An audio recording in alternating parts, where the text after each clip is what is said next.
Okay, today I'm going to talk to you about half steps and whole steps. And it's a really simple concept actually, and a lot of times you'll hear me refer to a half step up or a whole step up or a half step down, and I want to make sure you know what I'm talking about, okay? So a half step is really simply just the smallest distance between any two notes on a piano. So if we look at this C, for instance here, a half step up from C is a C sharp. So this is sometimes confusing, right? Because people think that tend to think of only the white notes, but a way to sort of be clear is to make sure that you play the note and push your finger all the way back to the back side of the keyboard here. So you've got this C, and then whatever note is right to the right of it, that's a half step up, or a half step sharper. Sharper is to the right, and flat is to the left. Okay? So a half step up from a C is a C sharp, right? Now a half step down from a C is the closest note in the other direction, which in this case is a B. So you notice a half step away from a C, it can be a white note or it could be a black note.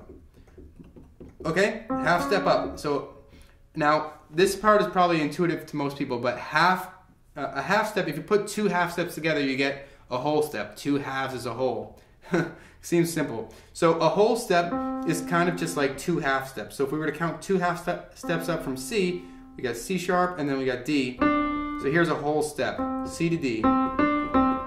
The reason this is important to make that small distinction between a half step and a whole step is because we'll start talking about scales, and I'll be saying, for instance, the C major scale starts on C and it's all white notes. So you're going to have to remember it by saying like this, root, you play the root, so you say root, and then you play a whole step, whole, and then you play another whole step, whole, and a half step, half, and then a whole, whole, a whole, whole, whole, and then one more half step.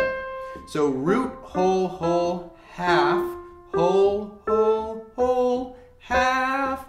By remembering that pattern, if you can remember that root, whole, whole, half, half pattern, which is easy to learn in the C scale, you can then take it to a different scale and apply the same pattern. So ready, watch. Root, whole, whole, half, whole, whole, whole, half. So we just played an F scale. Just because we know what the C scale is, we were able to use that information to play the F scale. So that's why it's important. So I hope that helped you. Don't forget to rate, comment, and subscribe, and I'll see you next time.